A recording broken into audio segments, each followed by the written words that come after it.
Hi everyone, Sam Hutchinson here, and I'm joined again with lovely Ravit. So welcome to episode number 4. This is the second to last episode. We've got one more left, episode number 5.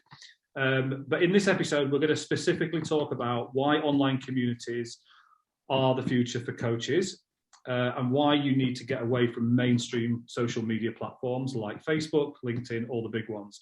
I'm not saying completely boycott them and they're all evil and you should run away from all of those social platforms.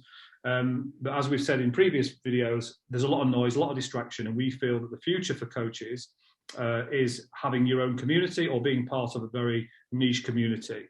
So I'm going to let Ravit talk about her community and her story, her experience of starting her Divorced by Rose community, because it's been really successful. It's been running for a year.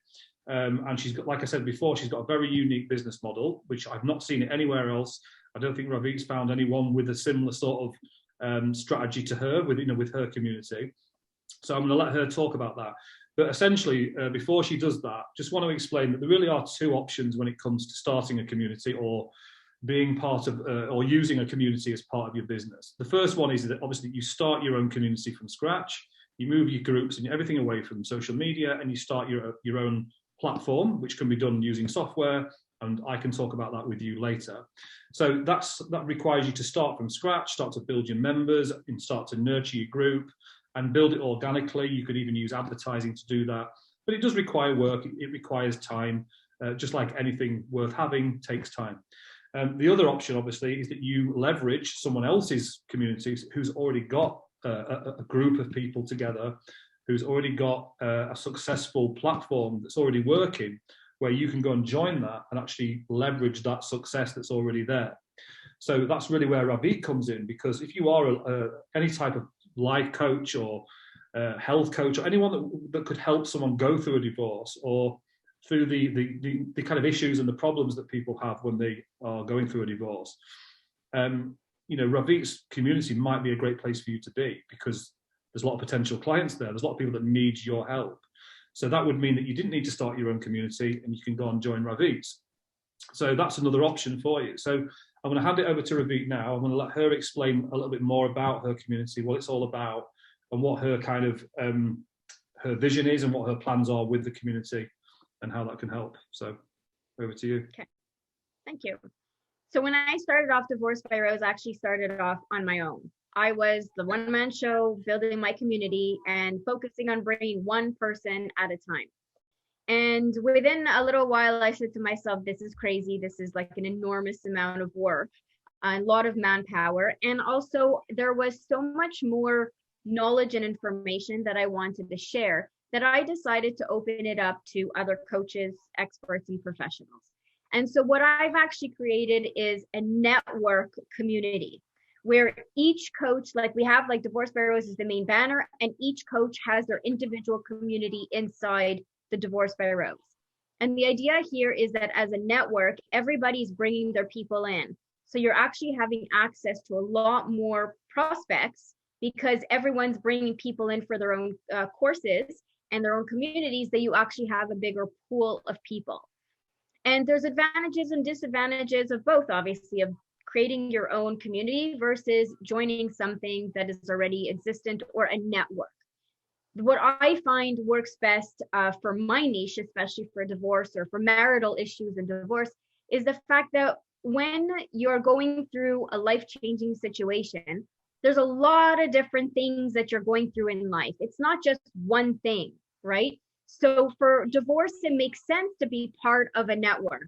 Whereas if you're coaching an entrepreneur on how to do something like a marketing strategy, whatever, you may not need to be in a community because it's very clear cut. You've got, it's one particular need that they have. But when you're dealing with human emotions and human evolutions and transitions and things like that, for me, it made more sense to have a conglomerate of coaches from around the world who are all sharing and pooling in. So when you're part of a larger network like Divorced by Rose, you're actually leveraging on everyone's people.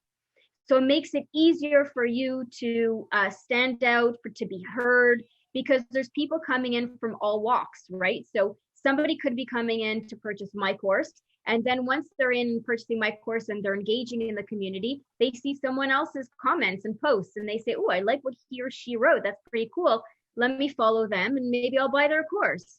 So that's something else to consider when you're creating a community. You have the time, the budget, the know-how to build your own and create your own, which is fantastic, or you join in on a network where you know that there's a lot more people engaging and talking inside your community. Yeah, amazing. Yeah, I'm just so impressed with that. I mean, that is the reason why I reached out to Ravi, or how we got talking, because I saw that she had a community and I was just launching my own community. And I just saw that we spoke on the phone pretty quickly. And she explained that business model to me, and I just really love that. I've never seen that, where someone has brought in essentially the consumer, the person with the problem, built a nice community of people with that problem, and then brought in the expertise, the coaches, the people that can actually help those her members, which just makes absolute sense. So if you are, like I said, a relationship coach, a dating coach, or any sort of, maybe anything to do with guiding people or helping people navigate the divorce process, and you're in my group, and you're looking for new clients and you want somewhere to go and network, then obviously go and join Ravit's group. I mean, it's just the perfect place for you to go and check out and get some inspiration from her and look at her group and how she does things. And I think you'll very quickly realize that community is the way forward, whether it's your own, whether it's Ravit's, but being part of a group of people that all have one particular problem, rather than Facebook, where everyone's got every problem and everything's been thrown at you from every angle. So yeah, I think it's amazing, and I think it's definitely worth checking out. So like I said, we'll put Ravit's link to Divorced by Rose. You can go and join her community. You can check it out for free. You can do a tour around it. And of course, your members, your guys over on your side, if they need help with marketing or anything to do with what we do in terms of digital products, obviously you come and join our group, and we'll share the love between us. So I'll drop my links below as well. So anything else you want to cover, Ravi, on that? No, I'm good. I'm actually excited to talk about the next video, the hybrid strategy, because one of the biggest questions that coaches come in is they say, okay, great, I'm ready to join your community. What's my course going to be about? And the first thing I do is I actually have a strategy session with them where we're trying to figure out what should the course be about. So I've been living and breathing everything divorce for about 10 years. So I know a lot of what people are asking for in content wise. So what we do is we come up with a course that actually makes sense for the general population, right? And so that's it's sort of part of the hybrid strategy we're going to be talking about in the next course. Great. So video 5, we're going to talk specifically about the hybrid model, which is what I've been doing and teaching my clients and helping them with for the last 3 years. And it brings together all the best bits of everything, in my opinion. So I'll go into detail about the hybrid model, and we can talk about how that might fit into your business. And again, we really encourage you to ask questions, make comments, and come and join both of our communities. We can carry on the conversation over there. So we'll see you in the last one, episode number 5. Thank you, guys.